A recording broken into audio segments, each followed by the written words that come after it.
So ito yung part 2 ng ating Langkawi tour. So ito yung second stop namin ay pupunta kami sa may Sky Bridge and bago makarating to kailangan namin sumakay ng cable car. Then makikita nyo yung pila, sobrang napakahaba kasi napakaraming tao dito. But syempre, it takes time para makasakay kami dito. And then, sa isang ano pa naman, sa isang cable car ay mga 8 tao. So, minsan hindi napupuno kasi nga kami pamilya o mga kaibigan na magkakasama sa isang cable car. So, minsan pinagmimix nila. So, depende kung yung pasahero pumapayag. Tinatanong naman ng mga nag-assist dito. Pag pumayag, okay. Pag hindi, hindi. Sakay sila dun sa isang cable car. Yung nga, matagal lang tayo. Pero minsan, pinapasingit tayo yung mag-isa lang, dalawa, di ba? So, paakit na kami. Then, ang sabi, ang travel time ata dito mga around 35 to 45 minutes sa biyahe. So, depende kasi nga minsan, nag-i-stop din yung cable car sa Toktok. And then, ito nakakatuwa kasi yung side niya ay transparent. So, makikita mo talaga yung baba, di ba? So, kung meron kang takot sa height, so manginginig kang konti, but syempre manageable naman siya. So, nakarating na kami dito sa Toktok and then bumaba kami pero sabi nila hindi.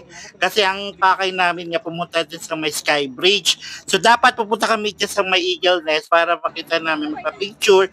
Pero hindi kami nakapunta kasi nga gusto muna namin marating yung Sky Bridge bago sana kami magpunta dyan. But since yung grupo kasi nagkaiwa-iwalay, so kanya-kanya na kami. So, yung nasamahan kong group ay pumunta kami din sa Sky Bridge kasi nga di namin nakita yon.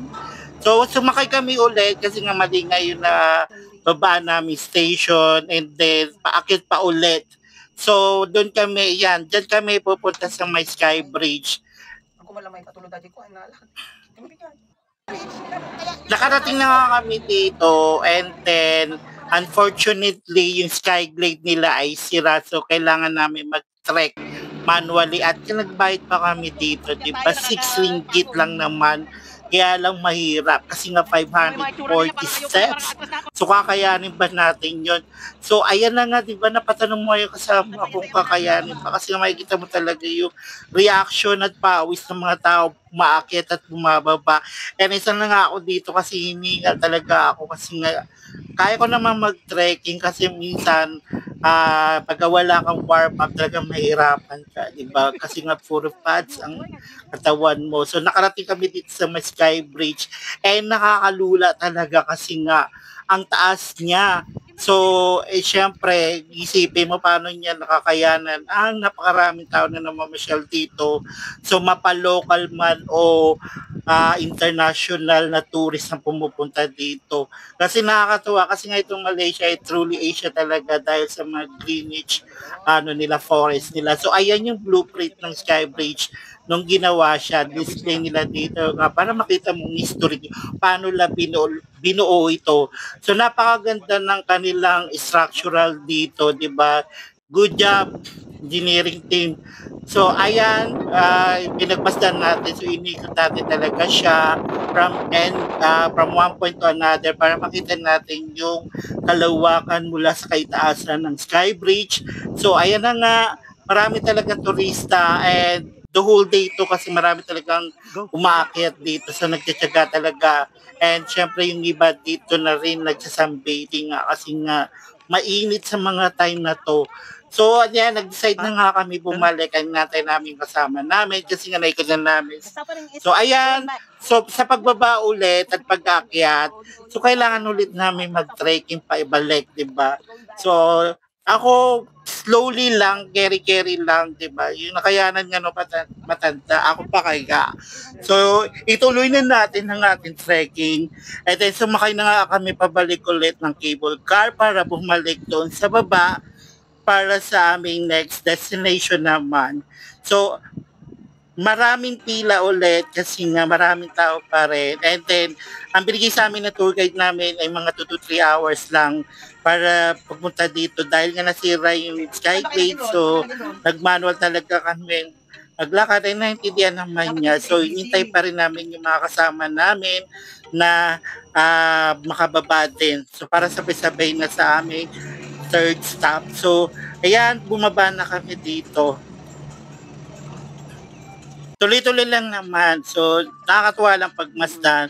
So, mga time na to mga around 4 p.m. na pero sobrang liwanag pa rin ang tirik ang araw, di ba? Malamig kasi nga nasa taas siya. So makikita niyo yung sinuzoom ko ay parang ano na waterfalls nila pero dry na. And then yung dalawang bata kasama namin naglalaro din puti, hindi makadaan kasi nakilaro na rin. So nakakatuwa. So ito na yung ating third stop. Pupunta naman kami doon sa river para sa boating. Actually, itong area to ay Gilim Geoforest. Isa rin to sa tourist spot dito. That yung Geoforest na to ay boundary ng Thailand din. So, yung pagpunta dito ay kailangan mo ulit magbayad ng entrance and excluding to sa aming binayaran na tour. So, mga entrance fee hindi kasama dito. Mura lang naman dito mga 20 to 20 ringgit ata. So, maraming bangka ang na-avail namin kasi nga marami kami at yung iba mga kasama namin ay pamilya na nagbakasyon dito mga time na to. Kasi yung iba dito na nagdi-December para makasama nila yung pamilya. So, eto yung sinakyan ng grupo namin sa isang ano na to. Siguro mga less than 10 kami na tao dito. Kasi nga, yung ano yung parang driver yung nag-decide kung gaano karami yun sa isang bangka para mabalance yung grupo, diba? Sa pagtuturo. So let's start. Ito yung driver namin sobrang hyper. And then nagtataka ako kung walang pinigay na life vest. Yung iba meron. Sabi ng mga kasama ko, hindi na raw kailangan ng life vest kasi nga may amoy daw kasi nga yung iba nababasa nila at di naman nilalabhan kaya hindi nila sinuot na kasi nga may amoy na. So, I told the driver na sana mag-ingat siya para huwag kami sumemplang. Dahil nga, di natin alam kung sino ang marunong lumangoy sa amin. So, paglalayag namin itong driver na to, masyado naman yung binibilisan. Nagpapakitang gilas. Hawakan niyo po niyo. Sabi ko dahan-dahan kasi nga sobrang hangin. Baka mamaya itangayin yung cellphone namin na sobrang lakas ng hangin. Diba? At syempre bigla niya ililikot yung stop niya. Baka sumemplang.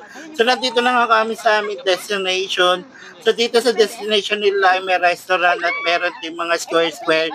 So kaya nagalok na nga yung caretaker na mag-try daw magpakain ng isda. Then meron naman nag-dare na kasama namin na nag-try siya magpakain ng tinapay doon sa stingray. And then nung kumain na yung stingray ng tinapay ay ngumiti naman. Makikita mo to talaga sa mata niya, di ba? Parang ngumiti talaga at parang gagalak siya na may mga taong dumadalaw. So, ayan natin parang mga baby shark. At syempre, minabato na lang yung tinapay kasi nga baka nga daw mga gat. So ito mga time na to ay nag-picture muna ang grupo and then bumalik na sa bangka at pupunta na doon ulit sa destination doon sa may Gilim Geoforest kasi nga doon talaga yung pinakapupuntahan para nga doon sa picture taking at ang background nga yung forest doon sa ano na yun, area yun. So, eto, nagmamabilis talaga yung driver pumunta doon. So, dito nakarating na nga kami.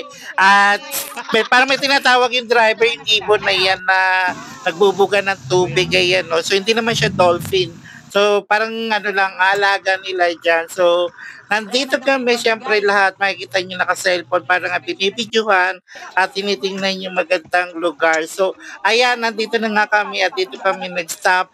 And ayan, makikita nyo yung mga kababayan natin na pumupunta doon sa may ulunan ng bangka para mag-picture. So, inalaw nila lahat ng pasahero na makapagbigyan ng chance makapag-picture. So, pagkatapos nun ay bumalik na nga kami. So, hindi na kami nag-stop dito sa may bath caves kasi nga sabi nga ng driver ay malamok daw. So, hindi pwede. Tsaka yung oras na to kasi 5 p.m. na. So, kailangan namin bumalik. Kasi syempre may oras din natin dito. Bawal nga ang gabi. Kasi, so, hindi na kami nakapunta dun sa may crocodile farm para makita si Tambip. Kasi nga sabi nila wala ng oras. So, ayan, bumalik na kami dun sa Daungan. So, abangan niyo yung party, last part ng ating video.